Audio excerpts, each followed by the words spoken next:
Yo, welcome to CoachTy's Corner, episode 1 of the new Season 2.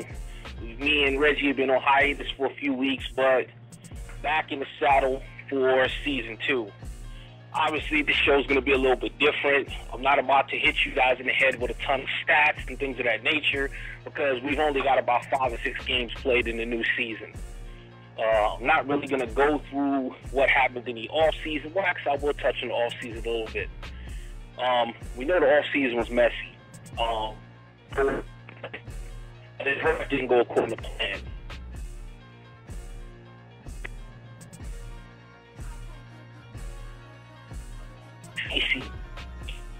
Learn and understand what we need to do for next season. I can say this, and we said it a million times, a big reason why it was so messy was the ad drops. Anytime anyone does an ad drop, it nullifies the contract of the said player, making it to where either A, he can't be re-signed by the same team in the next season, or B, it just made it a pain in the you-know-what in terms of trades, etc. So the least amount of ad drops we can do, the better. Honestly, there shouldn't be any scenario to do ad drops. Now, we all know the trade console is locked on the game. Why, I don't know. I had Philly go through his commissioner tab, didn't see anything there. I have no idea why the trade tab is locked. It's something we're working on. We're going to try to get that fixed because it's hard to tell people not to do ad drops when the trade tab is locked. But enough is enough of that. Congratulations to Candyman. As everybody knows, Season 1 Super Bowl winner. I'm going to talk to Philly, see if we can get the banners put back on the bottom. Trevor, a.k.a. UGA Dog, should have one banner for Season 1, and Candy should have back-to-back banners for Season 2 and Season 3. NBL, and no, I'm not hating on my man Candy, let's make sure he doesn't get a third one. Back-to-back-to-back. Okay? There's 31 owners here. Hey, let's spread that Super Bowl love around. I'm in this division with that, man, so I'm ready to see somebody else win this thing. But to beat a man, you got to beat the man, and the man only loses about one game a season, so I'm tasking all 31 other owners, myself included, to make sure that doesn't happen again.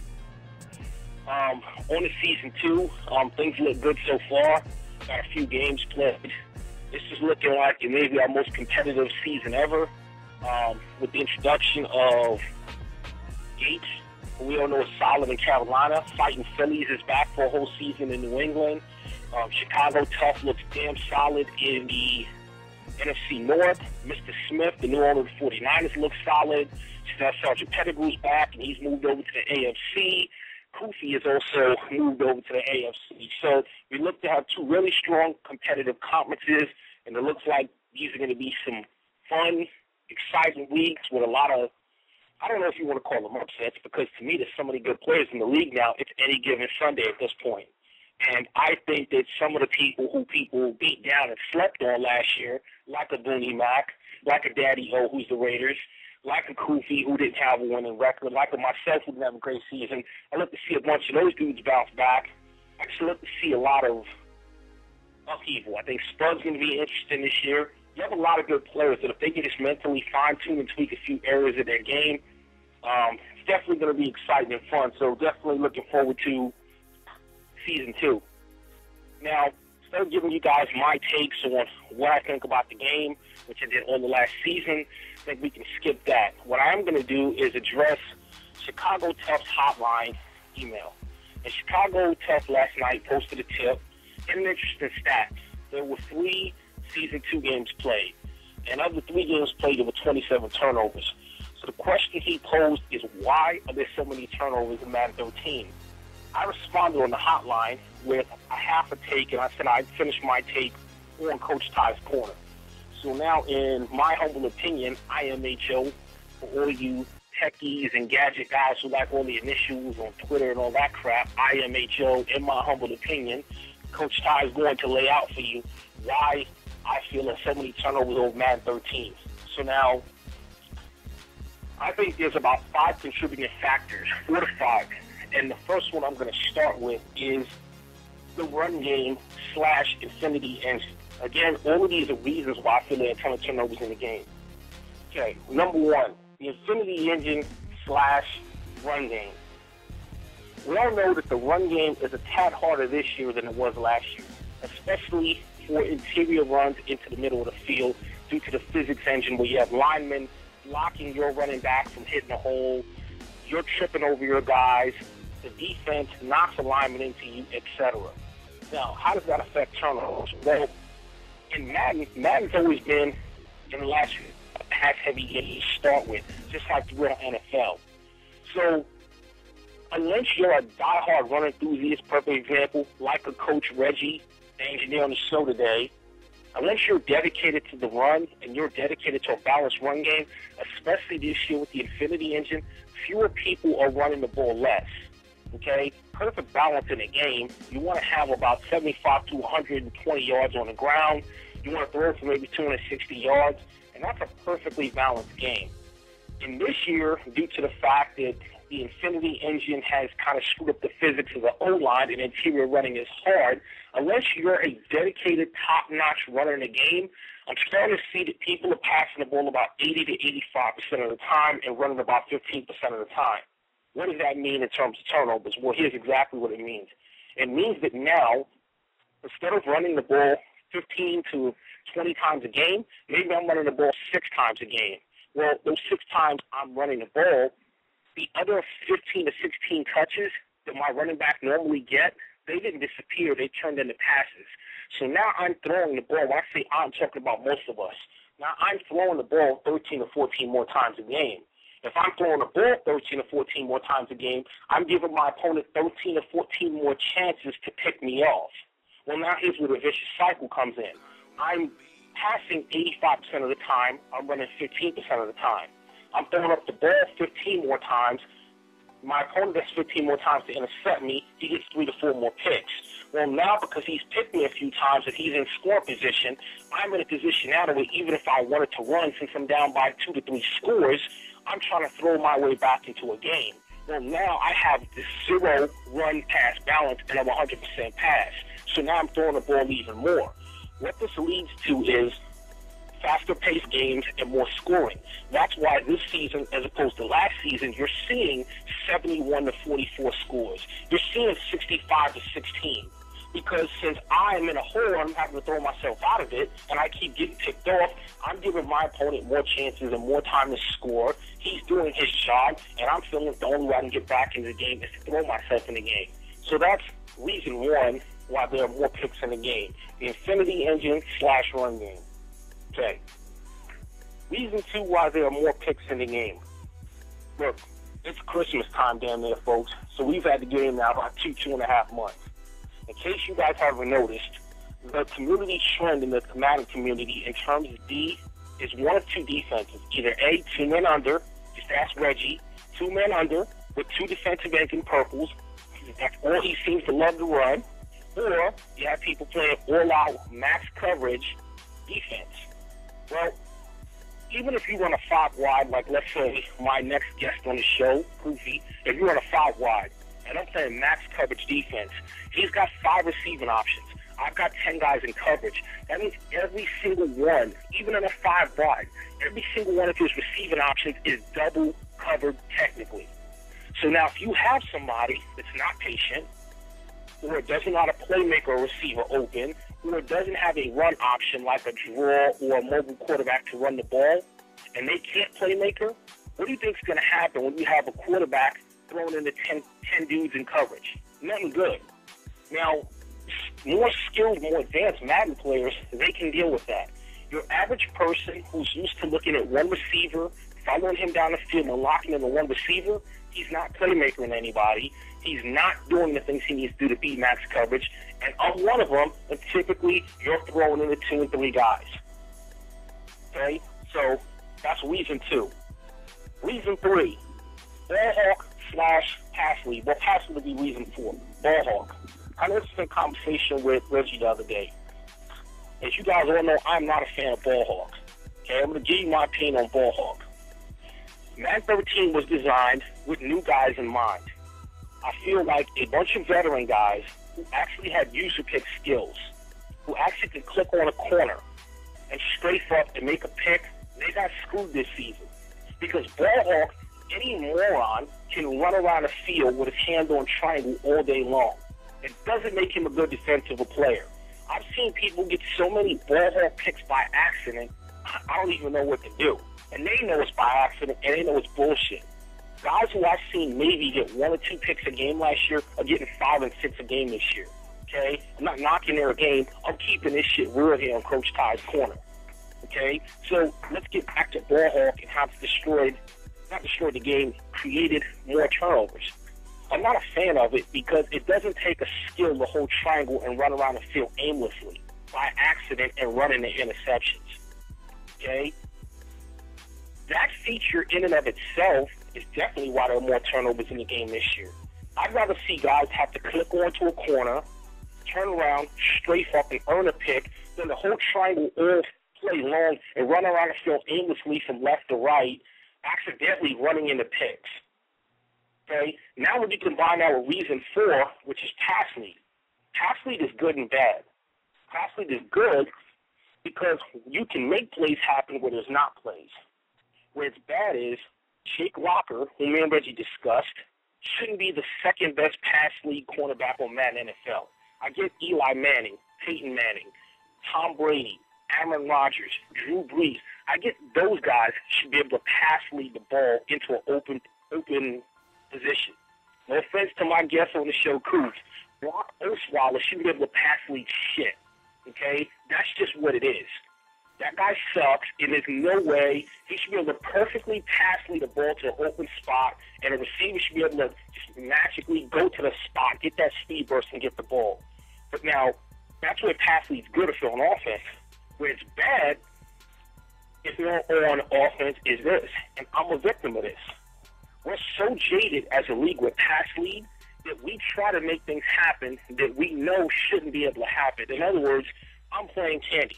His receiver's perfectly matched up on my guy. There's no separation. Common sense tells Ty I shouldn't throw the ball there. But, oh, no, Ty's going to be a smart guy. I'm going to pass lead the ball in, and my guy's going to run in and make a catch. Candy clicks on his guy. He picks it off. He's going back the other way. Candy wins. Ty loses. Okay? Now, I think this is an epidemic that's plaguing a lot of us in the league, is that we're abusing pass lead, and we're not going through our reads properly and not making good throws. We're trying to force balls into places, no homo. We're trying to force passes into places where they don't belong because we think because we're able to muscle these passes in the lab that we can do it in the game. But when you run into experienced guys on defense who can click on a user, once again talking about ball hawk, you got no shot. So to answer Chicago Tufts and deal about why there's so many turnovers in the league, those are my four prime reasons why turnovers are a problem in the league. Reason 1, infinity engine / run game. Reason 2, max coverage, 2-man under D's and purples. 3, ball hawk, and 4, pass lead. When you combine all 4 of those things together, it's no wonder there are 27 turnovers in 3 games. My Detroit Lions and Matthew Stafford was second in the league. I had the second best passer in the league. He also had he was top 5, maybe top 3 in picks because for every touchdown I threw a pick because of all of the reasons I mentioned above. So even though I had a top 3 offense in the entire league and a top 5 defense, I finished 7 and 9. And that's what happens, folks. No one's immune from it, not even Coach Ty. So the key, obviously, for me and guys like Coop for pass heavy this year is obviously to turn that number around. So what can we do? What can we do to not find ourselves, me and Coop, in the same position of being 7 and 9? What can we do so that we're not throwing a ton of picks? Guys, it's simple. We need a more balanced game. We need to shorten up our pass game. You look at guys like me and Coop, we love going long. Who doesn't like an 80-yard bomb? Who doesn't like the magnificent user catch? And I'm picking on me and Coop because me and Coop are on the air right now. So that's why I'm using me and him, and me and him love to pass. At the same time, when you're playing a guy like Reggie, when you're playing a guy like Candy, and you know they can and will click on and take you out, the longer the ball is in the air, the worse it is for you. Okay? So what Coach Ty's looking to do is instead of looking for those 80-yard pass-led bombs, Coach Ty's looking for those 4 to 5 yard passes. Pick that. The least amount of time the ball is in the air, the better for Coach Ty. Coach Ty is also looking to run the ball more. I'm going to go back to something I did in Madden 12. Look, 2 and 3 yard runs, they ain't pretty, but they keep the chains moving, and they make your opponent respect the fact that you can run the ball. Coach Ty is looking to get out from under the gun that he loves so much, play a lot more under center, get a lot more shorter passes off, and run the ball a lot more. I don't care if I run the ball 17 times for 20 yards. Yeah, that sounds disgusting. At the same time, my opponent can't sit back and play coverage D on me with 2 men under with D's and purples all day long because he knows Ty is going to throw the ball 50 times. I'm going to run the damn rock, regardless to whether or not I actually run it effectively. I just need to run it enough to make you respect the run.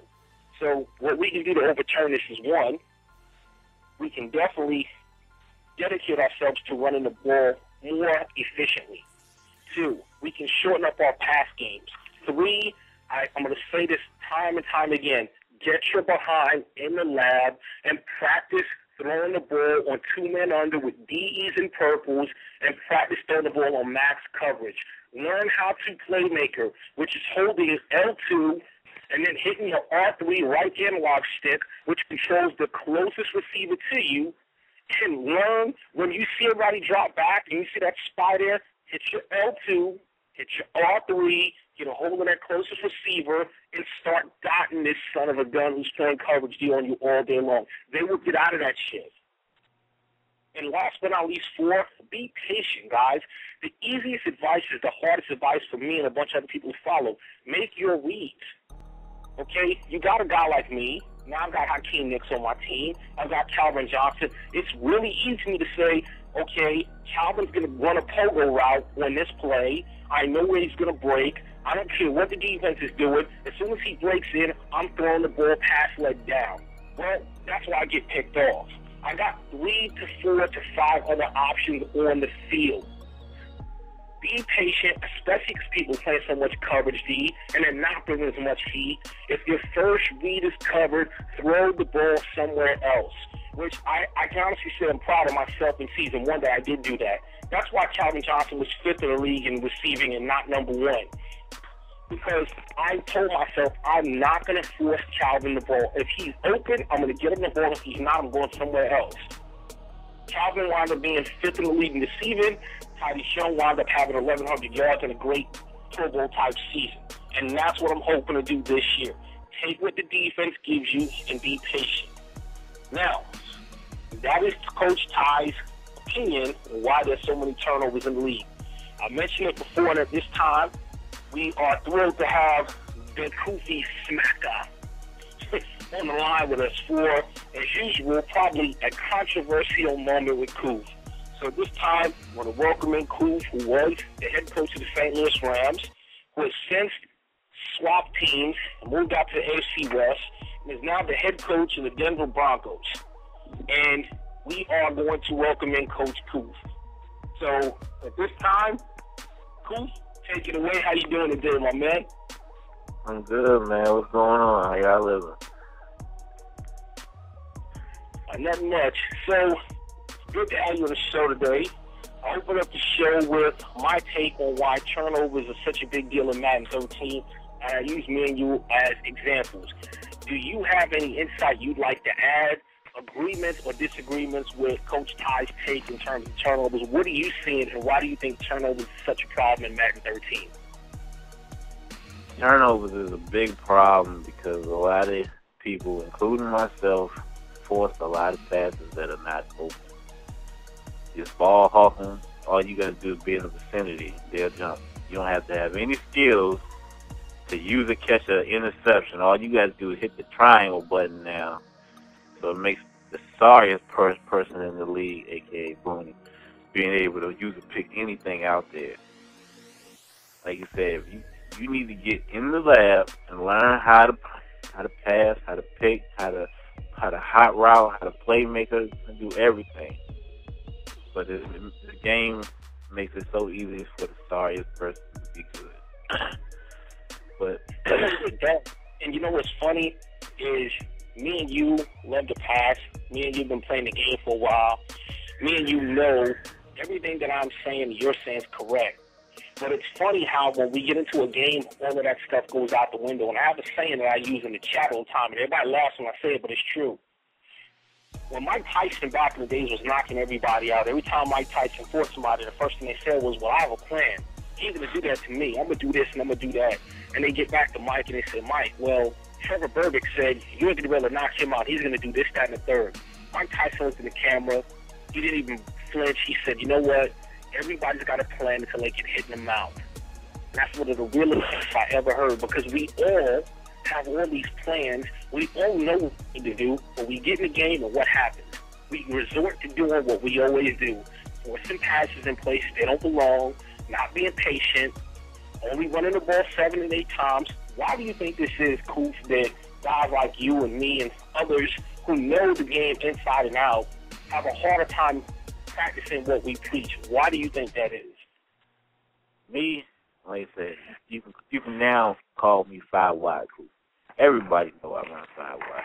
But when it comes to the game, like you said, I come in the game, and everybody know I don't run the ball. It's no secret. But every time I enter a game, I have that game plan. I'm going to start off with trying to run the ball down the throat. But like you say, when you run the ball and you hit your offensive lineman and you fall or you stumble and stuff like that, that discourages you from running. So I go back to what I know I can do. I can run 5 wide, and I know half the people in the league can't stop it when you know where I'm going with that ball. Everybody knows I'm sending that fly route. You can't stop it. But it's like trying to run the ball. I practice it. Couldn't do it last year. I've been practicing in the offseason for this year. But like I said, when they make it so hard to run, you got to go for what you know. So that's basically what it comes down to. You got to go for your go route. You know what? I think that's a good point, brother. You gave your point side of it, and I agree with it, because I'm known as a person that's pass first, but I'm also known as a person that will run the ball to keep you honest. But you said something that happens to me. So I come out, here's the way I look at the game. I said, okay, to get first down to keep the chains moving, this is CoachTy's philosophy. I only need plays that result in 3.3 yards of play. I shoot 3.3 yards of play. Whenever I get the ball on offense, that's my mindset. I don't need the home run. I don't need the long pass. I just need routes that's going to give me 3.3 yards of play. Because if I get 3 of those in a row, that's a first down. And if I keep doing that, that's a long time-consuming drive that's going to get me in the end zone. Good to go. Here's my problem. First play, I start off, boom. Halfback draw, bang. Like you said, run from offensive lineman, get knocked back, get tackled for a 1-yard loss. Well, now it's 2nd and 11. So now what happened to my 3.3 yards? Now I need 5.5 yards, okay? So my second play, I'm thinking, well, I'm probably not going to be able to run and get 5 yards, because if I don't get it, now I'm in a 3rd and long. So to avoid being in the 3rd and long, I'm looking to throw on 2nd down. Well, on 2nd down, for whatever reason, maybe I get sacked. Maybe somebody knocks the ball down. Maybe I throw the ball to the wrong area or the pass gets dropped. Now I'm at 3rd and 11. Well, what's going to happen on 3rd and 11? Everybody's going to say, this dude ain't running. They're going to go 2 men under. They're going to put both DEs in purples. They're going to hawk the middle of the field, or they're going to run a coverage D. What is Ty going to do on 3rd and 11? He's going to pass it like they knew he would.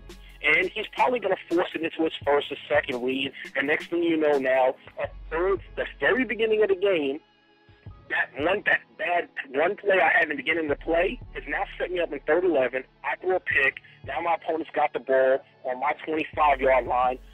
Well, first quarter hasn't even had 30 seconds passed, and my opponent's got the ball 1st and down on my 27. And that's how that shit goes down for me. So I agree with you 100%, my man. That's why I think the best thing guys like me and you can do is to go into the lab and practice. And I know people are probably tired of hearing that, but I'm a firm believer in this. The way you practice is the way you play. So if you're in practice mode and you're forcing bad passes and you're making bad decisions and you're not disciplined, when you go into a game and you're under pressure, what are you going to do? You're going to do what you do best, and that's panic, and that's not be patient, and that's not have discipline, and that's practice poorly, and you're going to have those type of results in the regular game. So a big thing I'm trying to do for myself personally is change my lab habits. And also tell myself, you know what, a 3 and out is better than a 3 and a pick going back the other way. I'm going to force myself to either A, eat more sacks, or B, start throwing the ball away a lot more. That's what I'm going to try to do on my end, at least to offset this a little bit more. What do you suggest, or what do you have going on, Coop, to try to curb that on your end? Well, me personally, like I said, I've been in the lab basically with Reggie. I'm trying to get Booney in the lab, and I offered the hand out to you also to learn some things. I'm trying to learn how to run. I'm not even going front. That's all I'm really trying to work on. But it's like I said, I always convert back to that path, so I know that's my comfort. But, hey, like I said, I got to learn it one way or another. That's the only way I'm going to make it deep in the playoffs. Well, this year, even make it to the playoffs. I'm in a hard division. I got to bring the A game. Exactly. Okay. Now, what prompted your decision to leave the NFC West with the Rams, where you had a new owner in the 49ers, Mr. Smith? You had OSU who made the playoffs, and you had Noli, who struggled with Ted last season, but looks like it's going to be a very good division this year. What was the mindset and the thought behind going from the NFC West to the AFC West, now banging heads with Jamal Charles and Jermaine twice a season, Fogras, who basically was the AFC champion last year, and I believe a much improved Raiders team that you're going to be facing out the gate in Game 1. What was your motivation behind that move? Okay, well, yeah, I'm glad you touched on that. So let me first say to everybody in the league, I did not run from my division because I was scared to play anybody in my division, because my division is not that hard. I was planning on leaving when my division still had Sergeant Pettigrew and OSU and sorry-ass Noli. So my division was not that tough. It's a few people in the AFC that's scared to come to the NFC because they can't handle the competition, highly Reggie. But, you know, I wanted to have better jerseys. That was my whole purpose of leaving. First, I was going to go to the Redskins, and you know this time. All I wanted to do was take Julio with me and maybe a few other people. So it wasn't like I was trying to run. I was trying to stay in the NFC. I was going to go to the Redskins, and Tyson vouched for this, so can Philly. All I needed was to go ahead. Come on. You know, I want to stay out of it. I'm the kind of guy that don't want to be part of that show. But come on, Kofi, cut the bull. You came in our division because it was easy. You wanted to make the playoffs. Listen, I'm going to get to that. Just let me finish my statement. And like I said, anything you feel that's false, Tyson vouched for this because him and Philly had to talk this over whether me but taking over the Redskins. I would have still been in the NFC, and I'd have been in the NFC East with Philly and the hard-playing Giants. So don't make it seem like I was trying to go to the AFC just to get a cakewalk. It was basically when they shut me down on that, and I still had the email from Philly saying that I couldn't go because that would make the window open for everybody else to switch teams and take players. Am I wrong, Ty? You're correct. Okay. So at the end of the season, I saw the message on the side that said Philly was going, and he was taking his whole team. So I was like, wow. And half the people in the league can vouch for this because I hit up everybody with the jerseys that I like. I really harassed Buffalo. I really was trying to go to that division because I know I could run that division. So that proved you're right on that part, Reggie. That was after the fact that I got shut down from the Redskins. You're totally correct. I was trying to go to take over Buffalo because I was like, well, I like their jerseys, and I could run that division. So that's an easy way to the playoffs. So I was like, okay, Buffalo shot me down. That's IKEA, something like that. So my next option was to go to Cleveland in the Raiders. Both of those shot me down. Now, the person that agreed to it was Carolina.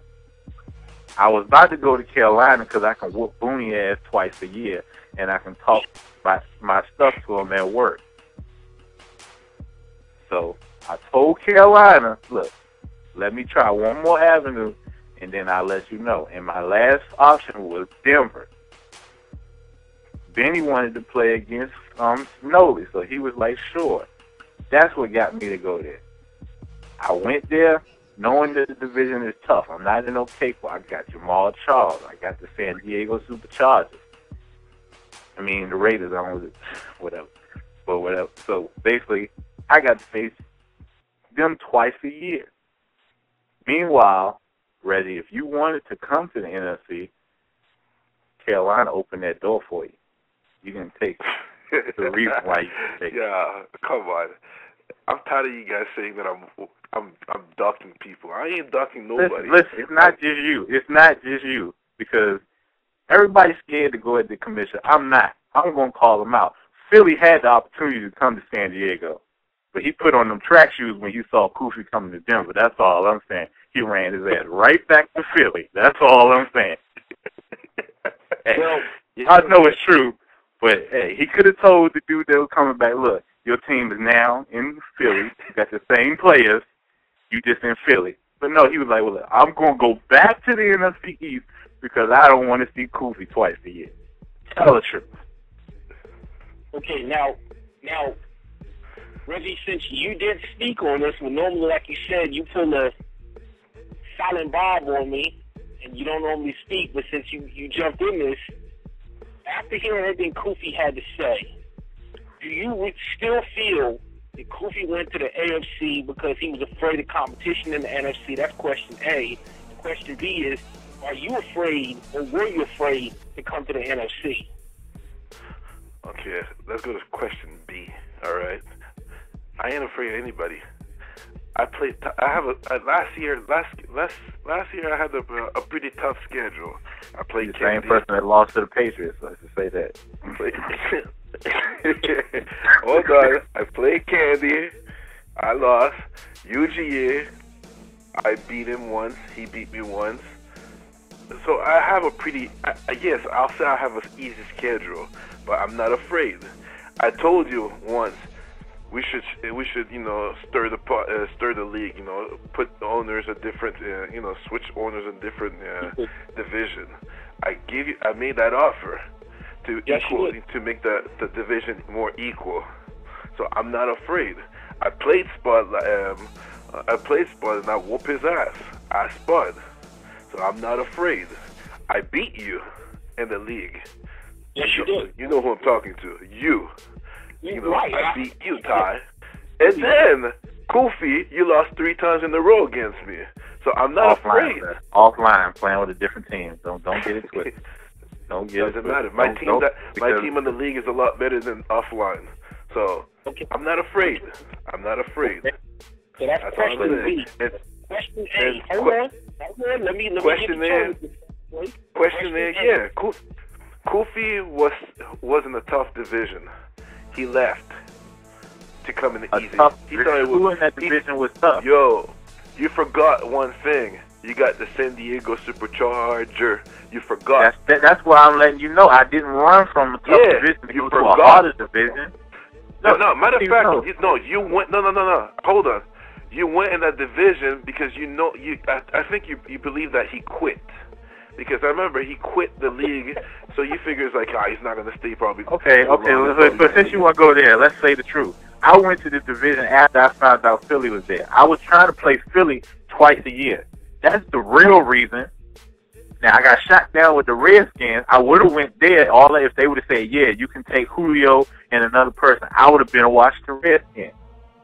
But they shot that down. And then he was like, well, look, you can switch your whole team if you can get somebody to agree to it. So I saw Philly go to San Diego. And I was like, well, damn. You took an easy schedule. We know that. You took an easy team, easy conference. So you basically... Listen. You keep saying that door is open for you to go to Carolina. But you won't take it. There's a reason why you won't take it. It's too late now. But, hey, it's always next year. I'll do it. I'm not saying. I'll do it. Time out, the coach. You got to get control. I'm gonna end this with this comment. I know both of you guys fairly well. I've been hearing both of you guys fairly well, and I feel like I know what kind of quality men/players you are. Coach Ty's going to end that segment with this comment right here. I don't think neither Kofi nor Reggie is scared of any competition. I think it's fun for us to say this and laugh it up, but knowing what I know about Kofi could be 1-15, and Kofi's still going to go out there and talk shit like he's King Kong. He's still going to come to town and play his A game, and he's going to do what he do. And if you beat him, he's going to shake that shit off and challenge you to another game. So at the end of the day, I don't feel Kofi left anywhere because he was scared of any competition. I don't think he went to the AFC just because he felt Fograss left and it was going to be easier. I think Kofi enjoys competition, and he wanted to change his scenery. In terms of Officer Reggie, I don't never know Reggie to be scared of anybody or anything either. Reggie's another person that talks a lot of shit, but he ain't afraid to back it up and mix it up with anybody. So at the end of the day, even though it's fun to point fingers and say this person and that person was scared, playing and knowing both of you guys, I can honestly say neither one of you guys is scared to play or mix it up with anybody. And I'm going to leave it at that. So now, next segment. Coach Kofi the Smacker. A lot of people in the league may not know this, but you are personal friends with Coach Booney Mack. You know him outside of this league. You guys even work together. You live in the same area. So a lot of times people may not know it yet in the chat box why you're on his ass, why you're constantly ragging him. What Coach Ty wants to know is, in Season 1, before Kofi joined the league, Booney Mack was a playoff caliber player. He played tough. He played hard. He had a good team. He beat some of the better players in the league. Now, once you joined the league, Kofi didn't do so well. Booney didn't do so well. And even last season, he was 1-15. Right, last season he was 1-15. So my question to Kofi is this. For the people that don't know, why are you so hard on Booney Mack? Why do you not let that man breathe? Why do you constantly ridicule the fact that you went 1-15? Why did you want that man to get his draft picks taken away? Please, for the fans out there, let us know, what is your issue with Booney Mack? Okay, so hold on. Before I go in on Booney, I would like to say thank you, Booney, because without him, I wouldn't be in this league. Without him, I wouldn't own a PlayStation. I was a 360 person. He boosted this league up. He talked about it so bad that he made me go get a PlayStation just to join this league. So do you think it was worth it? Yes, it's very much worth it. You see, I'm more active in the league now than he is. You know, if I was 1-15, I'd be the same way. But like you just said, with Season 1, he was good. It wasn't until Kofi came in the league that his game fell off. I mean, hey, I tend to put fear in people's heart when they see that 5 wide out there. I mean, but the reason why I go in on y'all don't hear what he says at work. I've known Booney for almost 5 years. I work with him. I see him every day. Every day he says he's one of the greatest people in the league. He's ready to whoop somebody's ass. He's about to do this and he's about to do that. He has all these key players, and he's just not winning. So I go in on him at work. On the people don't take it personal. I'm not attacking him. It's all fun and games. He knows it's jokes. That's why he doesn't take it serious. But like I said, this season he swore up and down that he was going to be great. Came out and got his butt whooped by Doc. That's all I'm saying. I mean, when you have Riley White and you have Larry Fitzgerald, you're supposed to be putting up 50 points. I know I would. But yeah, let him go to work. Once he lost, he went right back to work and said, that's enough, and I'm about to whoop the next person in. Like I said, y'all don't understand. Booney won one game because it was Sims. Potentially, he might not even won a game that year. And it's looking like, yeah, it was Sims. That was the reason why he won a game. It was Sims. See what happened this year. Do like Philly doing. Give these people an extra grace period to play their game and see if he win a game. Okay, so now let me ask you this. Looking at the history of you and Booney, have you guys ever had Madden beef that spilled over into real life? In other words, have you ever said something to him in the chat or said something to work about Madden to where he actually got pissed off? we go back and forth every day, and he says how he gonna whoop my ass. He gonna play after we get out of work. We gonna do this. And listen. Only time I played Booney in Madden is in the league. But yet every day when he get off work, he gonna play me. He gonna whoop me. This and that. It's a reason why he running. It's a reason why he running. Y'all not understand. He understands that I'm the best. He wants to laugh with me now because he wants to learn some things. So his conscience is getting to him now. He's starting to realize that he ain't shit. He's next to the Raiders in the league. Okay. I got one more question for you. And this is now, we're going to get off Booney. Next question. As somebody who's recognized in the entire league is a connoisseur or master of the 5 wide, what advice would you give to somebody in terms, and no smack talk here, I'm talking about real talk, a tip, because I love to try to give tips to guys to help guys out. If you was facing a 5 wide, cool, the same 5 wide you run, what defense would you call to stop or slow that down? I'm running 2-man under, and I'm dropping 2 linemen back. I'm playing the safety, and I'm making everybody man the covers in the back, make the linebackers zone. Because you know when you running 5 wide, somebody's cutting across that middle. Somebody's going deep, and somebody's going out route. That's what you got to understand.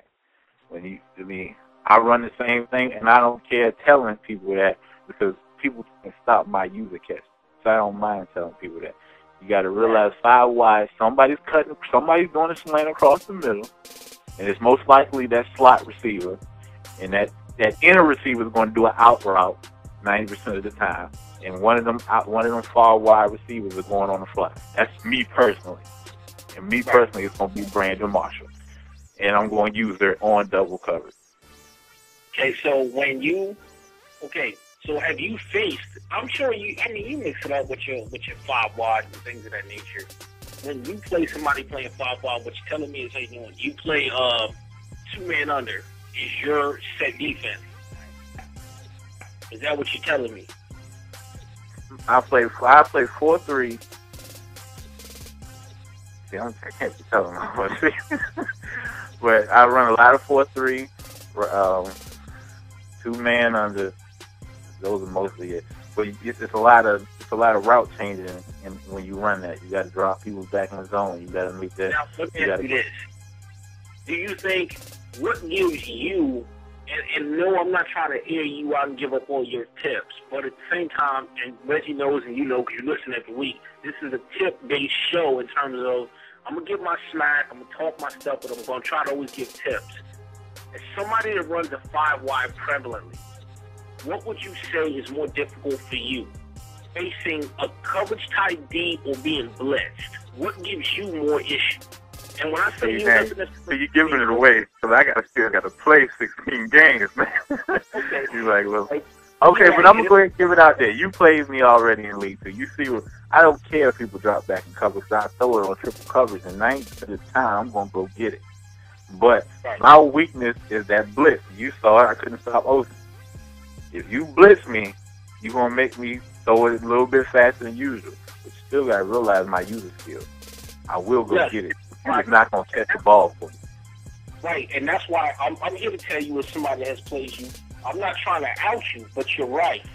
My thing is, depending on my opponent's tendency in a 5 wide, I might send a blitz. Now, I'm not looking to send 5 and 6. That's just ridiculous when you got a 5 wide.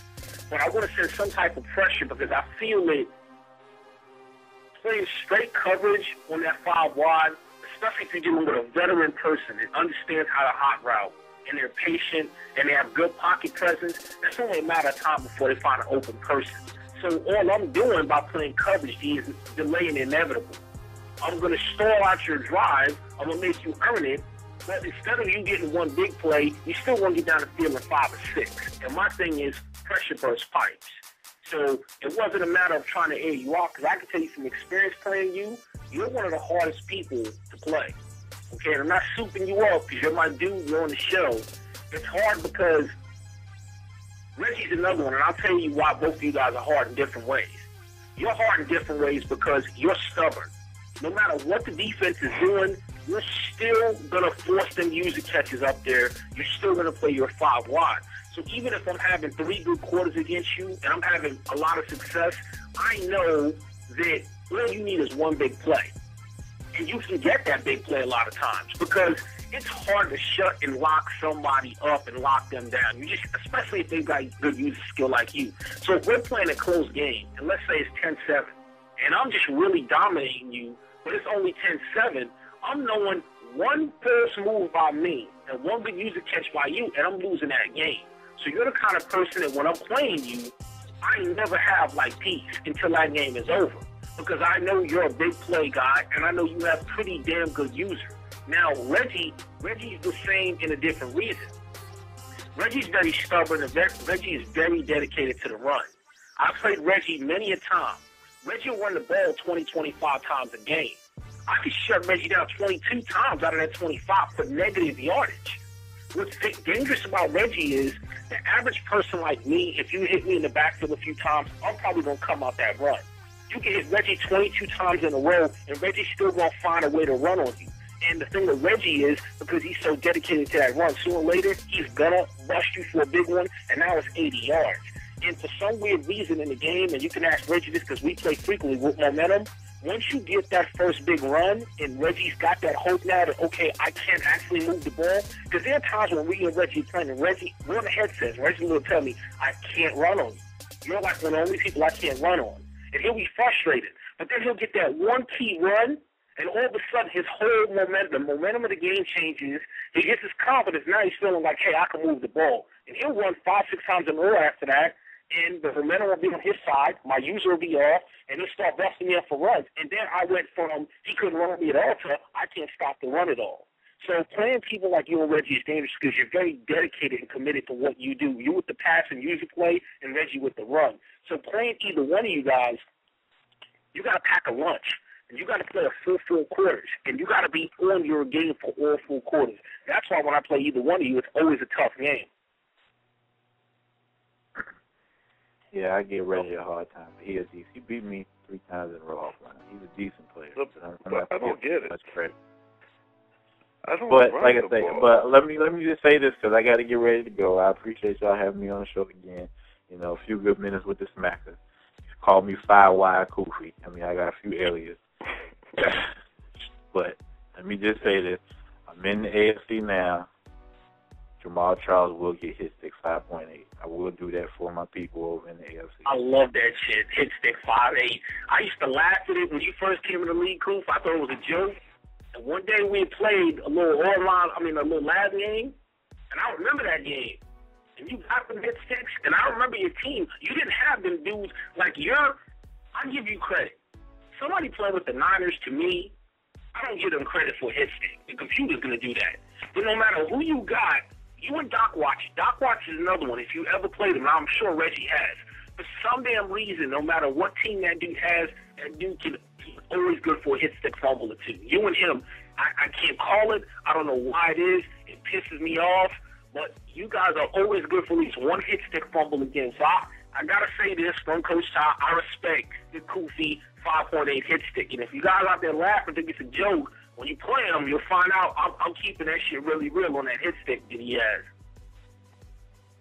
Yeah. I mean, a lot of people don't believe it, but Jamal Charles is one of the people that don't believe it. He be in the chat boosting up Jamal Charles, saying what he's going to do to me. Well, hey, you see me twice a year. And I have a rookie safety out there with 97 hitting power. You're going to learn his name. Best name in the league. Furious Foster. Remember that name. Furious Foster. He will lay that bite. No homo. But I got to go. I appreciate y'all for having me. Got to take care of my kids. I'll holler at y'all later. Yo, cool. All right, brother. Appreciate having you on the show, brother. Have a good night, man, and good luck in your first game of the season, and thanks for coming on. If that ever happens. All right, man. Take care. All right. Well, now, we're going to be wrapping up Coach Ty's Corner today. Hopefully it's been a fun show. Have a little guest on. We haven't had one in a while, so it'll be good. I'm going to end the show with kind of a controversial outtake. So before I get into this take, I want to clarify that I'm not talking to anyone in particular. I am not talking to my opponent, Candyman. I'm not talking to Koofy, who just left the show. I'm telling you, not as Coach Ty, but as a guy who basically assists Philly with helping to run the league, complaints I get from other guys, and I'm going to talk about game scheduling. And I talked to Reggie about this. So once again, before I get into this topic, please understand, I am not aiming subliminals. For those of you who don't know, subliminal is I'm really talking about somebody, but I'm trying to act like I'm not. Ty doesn't believe in subliminals. Ty is straight, blunt, force trauma. If I got an issue or problem with you, I'm bringing it to your chest, and I'm going to tell you about it. And I'm going to air you out, and I'm going to call your name out. I don't have no problems doing that. That's the New York in me, okay? So I'm not talking in code, or I'm not talking about anybody. Now, that being said that I've clarified it, I'm going to talk about game scheduling. Guys, I'm in NBL 2, which is our League 2. I'm in Gridiron Gamers 1, which is our first league, and I'm in C4, where I'm obligated to play 5 games a week for that league. So that's 7 games a week I got to play, not to mention if I want to play any online ranked or lab with any of my guys online. Okay? So that brings me to scheduling. Guys, there are a few people in the league that have complained to me and Philly both that, some of the fun in the league is taken out for them because guys in the league put so much pressure on them to play their game. Now, don't get me wrong. Everyone should play their game. There shouldn't really be any reason for a sim game unless work-wise or family-wise you have an emergency or situation that dictates you can't play the game. In that scenario, no matter who you're playing, your opponent needs to understand this is a video game we play for fun and leisure and entertainment. Life has to come first. Me and Koofy talked about it earlier. Koofy was a little frustrated that he couldn't get his game in with the Raiders. Okay? The Raiders, Scotty Leonard, that's the Raiders owner, was out of town for a business meeting. And I told Koofy, what do you want the man to do? Not go to work so that y'all can play your game? And he's like, nah, the guy's got to get his paper. So in situations like that, or Ofer Show, who went out of town for work and school to Japan, he left yesterday, and he'll be back Friday. I get if you're the opponent of that person, it's frustrating. We want to play our game. We lab. We have fun. That's what we look forward to. We want to play that game. At the same time, life and work has to come first. Okay? That's number one. Number two, there are 2 different kinds of people in our league. You have some people in our league that as soon as the events happen, they want to play that game that first day of the events and get it out the way. And then you have other people that take their time. Now, this is where the issue's coming in. Okay? And again, this is not Ty talking. This is Ty as part of the committee talking that gets the complaints from people. Guys, there has to be a balance, and people have to understand that we all have different schedules and different things that are important to us at that time. I'm on the West Coast. Some people in Canada. Some people in the Midwest. Some people in the East Coast. When you're scheduling a game, guys, ultimately, you guys need to find the best time for both of you guys. That you know for a fact you can play that game. And if you commit to playing the game at that time, you need to stick to your word. Okay, if you tell somebody you're going to play a game on Saturday, and on Saturday you have to play that game, and you back out and say, nah, you know what, not now, let's play Sunday, that's kind of wrong because somebody may have changed their schedule around to accommodate playing you at that time. That's not right. At the same time, here's where the balance comes in. Say I'm playing Joe Smith, and Joe Smith sees that I'm online because he's on my PS3 list, and he sees I'm playing Madden. It says Tyrific, Madden NFL 13. When he sees the ties in the chat. That doesn't necessarily mean that if you hit me up at that time, I want to drop and stop what I'm doing and play a game. Okay? Perfect example. Sometimes, depending on who the opponent I play is, and now I'm talking about for Ty personally, I want a few days to game plan. I want to lab some new stuff. Maybe I played a few online ranked games and I'm getting my ass kicked and I feel like I'm on a cold streak, and if I play somebody in the league, it's not going to go well for me. Well, I know you think I'm available to play at that moment, but I don't necessarily want to play at that moment because I'm not playing my best football. And I want a day or 2 to work out what's wrong with me before I play you. So all I'm basically saying is, guys, when we are all scheduling our games, there needs to be understanding. Both owners need to basically find out what time works best for both of the owners, and then once you agree to that time, you need to stick to that time.